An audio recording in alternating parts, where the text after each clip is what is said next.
Nosso primeiro assunto, super quarta, os bancos centrais aqui no Brasil e nos Estados Unidos divulgaram a taxa básica de juros.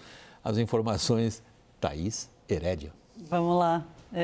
Fala de taxa de juros, o povo olha para mim, né? Mas é isso mesmo. Que bom, a gente confia. Mas vamos lá. Primeiro falando aqui do Brasil, o Banco Central confirmou o compromisso que já tinha assumido, a queda foi de 0,5 ponto percentual, houve uma mudança na comunicação, o que também é uma mudança na estratégia da política monetária. O Banco Central não se compromete mais a manter o ritmo de queda que ele assumiu, adotou há 6 reuniões, que é essa queda de 0,5 ponto percentual, mas ele simplesmente pediu flexibilidade. Ele não sinalizou que o ritmo será reduzido, ele apenas indicou que precisa de flexibilidade para encarar um aumento de incerteza tanto aqui quanto lá fora. Nós já vamos falar mais sobre isso com a turma aqui da roda de hoje. Sobre a taxa nos Estados Unidos, houve também a manutenção da taxa, assim como era esperado. O grande receio era a sinalização que Jerome Powell e os diretores dariam para os próximos passos. E o Jerome Powell anunciou, então, que 3 cortes da taxa estão mantidos, estão previstos, mas só a partir do meio do ano. Agora quero dividir com vocês uma tela que a gente preparou aqui para falar de uma outra coincidência, porque aqui no Brasil nós temos a chamada super quarta, que é hoje, né? Porque coincide o nosso Copom com o Copom, entre aspas, do Fed. Então, nós tivemos hoje essas duas decisões. O Brasil, a taxa foi para 10,75 e nos Estados Unidos a taxa se manteve entre 5,25 e 5,50. Vejam que tem um corte no meio do gráfico que sinaliza o mês de junho, que é exatamente, de novo, uma coincidência, o mês em que vai determinar a mudança, que pode determinar a mudança na estratégia, a mudança na condução dos juros. E aqui no Brasil, o Banco Central pode, em junho já, acreditando e olhando os dados, passar a reduzir o ritmo da queda e nos Estados Unidos começa a queda. No final do gráfico, nós temos lá a previsão hoje do Focus, é que a Selic termine em 9% este ano e lá nos Estados Unidos que a taxa termine entre 4,25% e 4,5%. Então, nós vamos ter uma coincidência em junho desse mês determinante, William, de mudança de estratégia na condução da política monetária dos dois países, claro que com ritmo e intensidade diferente, porque aqui a gente precisa de mais juros do que eles, né? Felipe, você, quando a gente olha essa linha do tempo que a Thaís acabou de nos apresentar, é isso que devemos esperar, uma mudança de estratégia nesse prazo? Olha, William, não necessariamente, né? Principalmente em relação ao Brasil. Acho que tem uma interpretação dividida entre os economistas, que hoje o Copom ele retirou o plural a que ele se referia, né? Quando ele dizia nas próximas reuniões vamos cortar também 50, com apenas agora na próxima reunião. Muita gente já então entendendo que ele vai cortar só 25 depois dos próximos 50. Eu acho que não foi necessariamente isso. O Copom também teve o cuidado de dizer que o cenário não mudou. Ou seja, me parece razoável que o Copom apenas se deu mais graus de liberdade, né? Ausência de evidência e não evidência de ausência. Vai ter que esperar um pouquinho os dados correrem até lá para a gente ver se a gente de fato desacelera. Em relação ao Fed, e até talvez haja correlação entre as coisas, o Banco Central dos Estados Unidos muito possivelmente deve começar a cortar de fato em junho.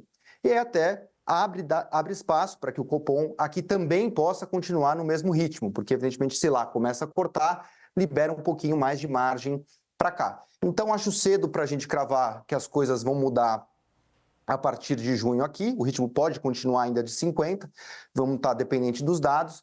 E lá fora, a maior probabilidade, sim, é de que o Fed comece a cortar em junho.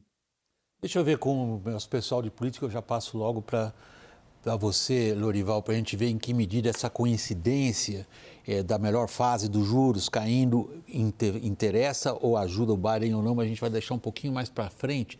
Caio e Daniel, acalmam-se os espíritos no Palácio do Planalto diante das decisões tomadas e que prevê-se serão tomadas? William, vou tomar a frente aqui do Caio, que está logo aqui do meu lado, para fazer a minha aposta. Eu acho que agora a gente entra, à medida que nos aproximamos do segundo semestre, principalmente no segundo semestre, com um ritmo menor de queda da taxa de juros, a gente entra num ponto de atenção em 2 aspectos. Primeiro é monitorar como o PT e áreas do governo vão voltar com aquele discurso de pressão muito forte em cima do Banco Central, que foi visto ali no primeiro semestre de 2023.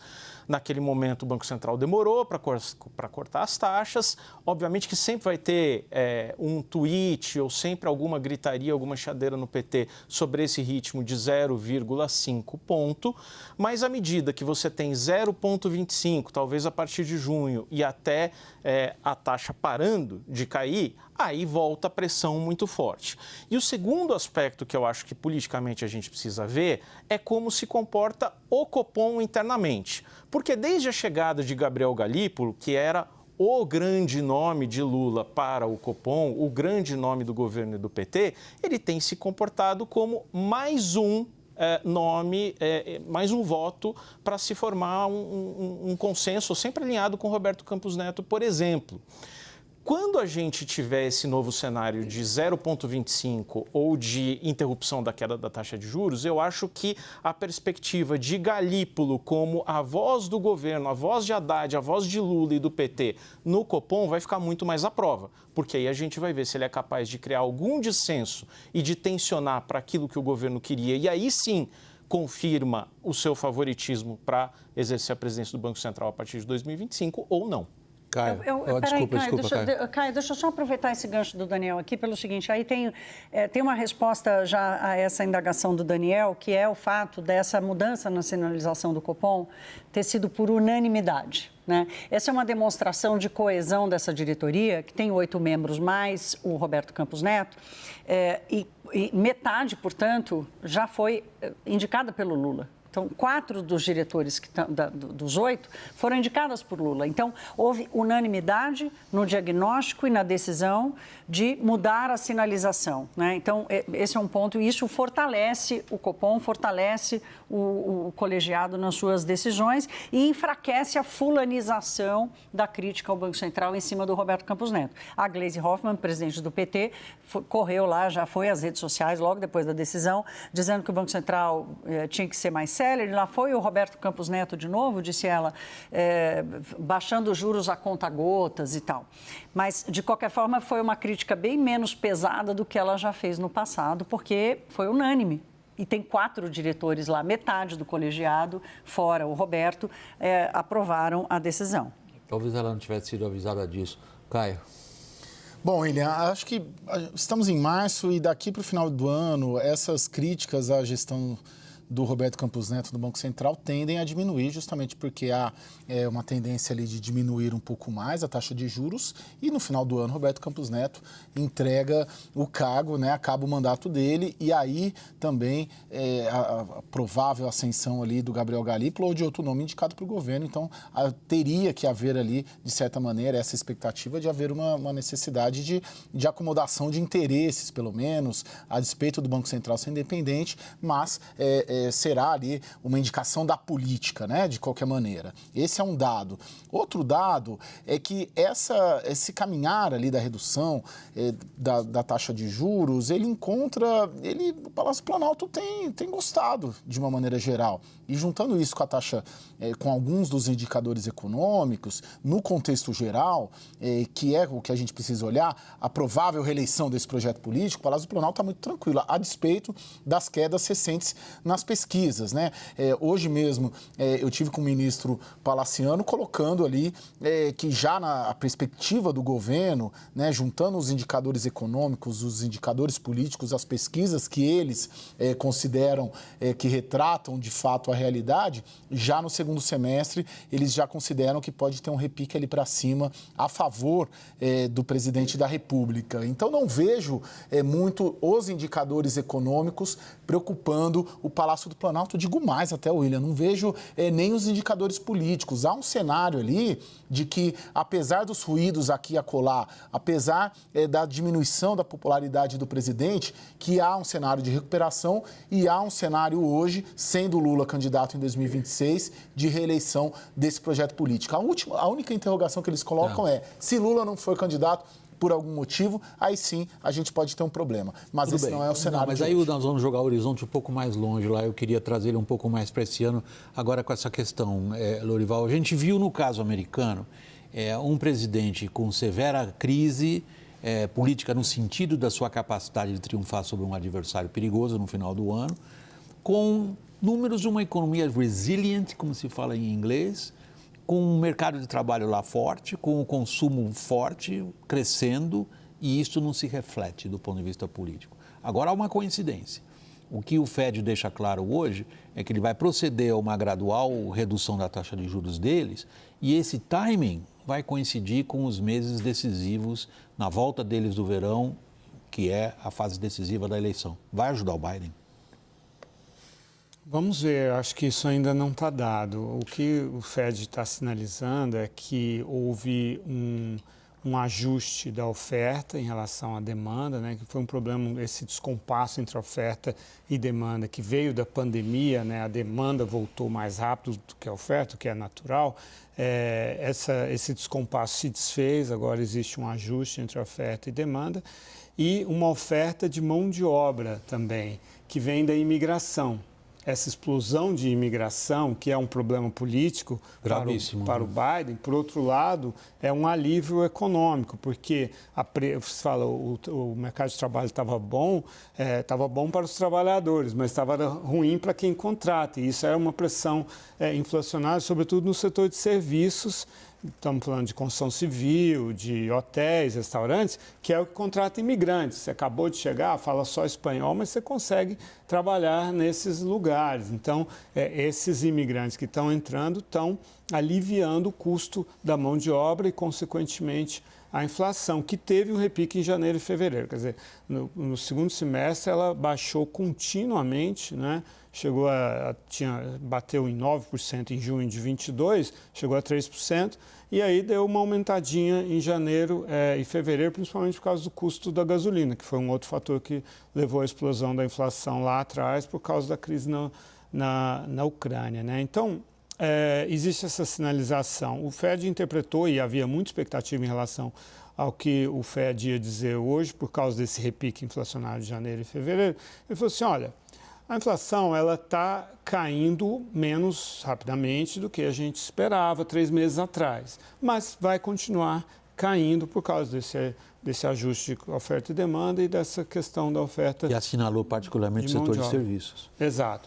Então, vai continuar caindo, e aí, como a Thaís falou, vamos manter esses três cortes esse ano. A eleição é dia 5 de novembro. O problema é que quando a taxa inflacionária cai, mas os preços se mantêm, né? Assim, o preço continua alto e o salário não necessariamente acompanha. Então, esse eleitor negro e latino de poder aquisitivo mais baixo, ele se ressente. Por outro lado, o Biden tem a caneta. Hoje ele estava no Arizona anunciando 20 bi de dólares para a Intel, para construir ou ampliar uma série de fábricas de chips que tem ao redor dos Estados Unidos, e falando em gerar 70 mil empregos, algo dessa magnitude. Então, ele vai usar essa caneta fortemente com política industrial este ano, e aí vai tentar recompor tudo isso. Vamos ver como que isso vai se traduzir em votos.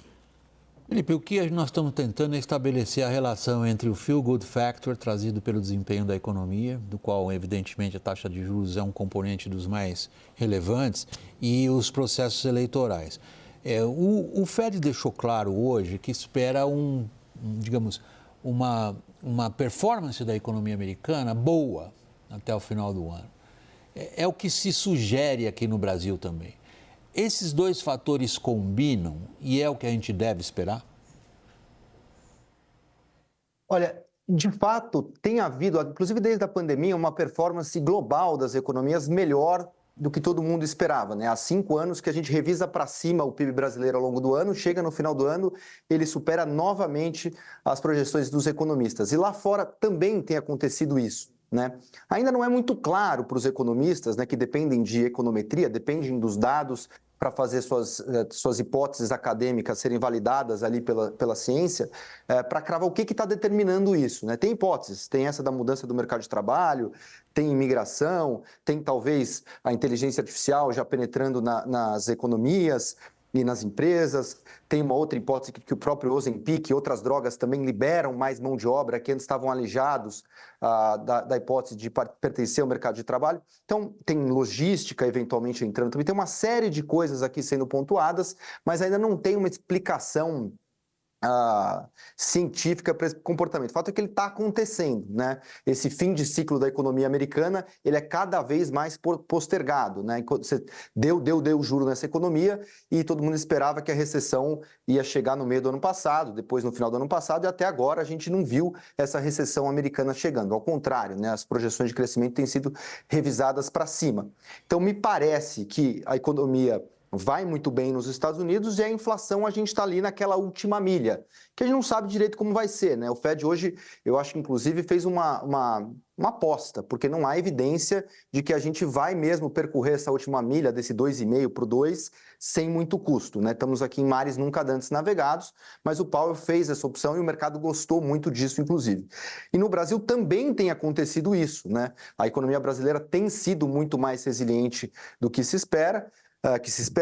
As taxas de juro devem continuar caindo, talvez não tanto quanto pôde se esperar antes, né? Tem um viés altista nas projeções a partir da comunicação de hoje, mas o fato é que a economia vai muito bem. O preço de commodity ainda é convidativo, os investimentos têm se comportado razoavelmente bem e tem um cenário global que nos beneficia também de reindustrialização do Ocidente, toda a transição energética. Então, as condições estão dadas aí para uma boa performance, sim, da economia brasileira.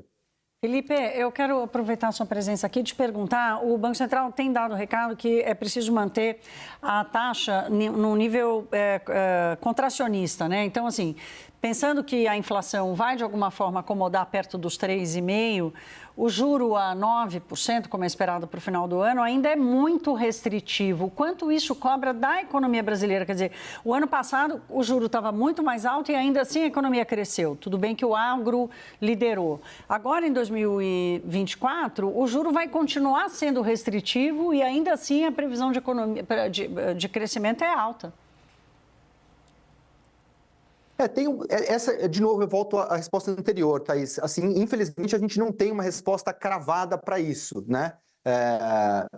Há uma hipótese de que a economia brasileira está colhendo os frutos das reformas que foram iniciadas, sobretudo no governo Temer, tiveram continuidade no governo Bolsonaro e, de alguma maneira, principalmente com a reforma tributária, foram também observados aqui no governo Lula, né? Então, o ministro Haddad conseguindo ter uma política econômica ortodoxa. Então, a gente está caminhando com reformas, né? Isso, os frutos estariam sendo colhidos.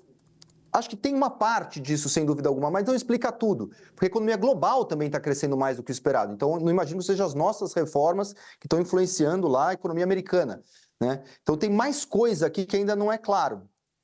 O juro, sim, ele é restritivo, mas eu acho que tem outros elementos aqui atuando também. Não é que o juro não pega, o juro pega, né? Exemplo da questão assim, o Biden vai se beneficiar do juro caindo? Provavelmente sim, só que tem outros fatores que também são talvez mais importantes, né? Acho que os fatores ideológicos e dos costumes estão pesando mais. Então, a mesma coisa aqui, o juro contracionista pesa? Olha, ele pesa, mas ele pesa já muito menos. O 9 já é muito melhor do que o 13,75, né? Imagina a empresa que estava endividada, pagava 13,75 de juro, agora ela vai passar a pagar 9, está sobrando para ela aí lucro, né? Ela pode investir com esse lucro, pode pagar dividendo. Então, sem dúvida alguma que o corte de taxa de juro, ele nos ajuda. Mas ainda é um patamar muito alto, Thaís. E eu acho que tem razão de ser, né? O Brasil tem um histórico de juro alto, tem uma política fiscal que não foi equacionada e, ao contrário, a cada dia a gente incorre em novos riscos nessa direção.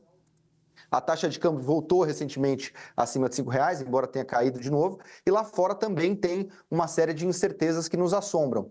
Então, eu acho natural que a taxa fique alta, mas ela já é muito mais baixa do que foi recentemente. Isso acaba beneficiando a economia também. Daniel, eu tenho que ir para o intervalo, é rápido?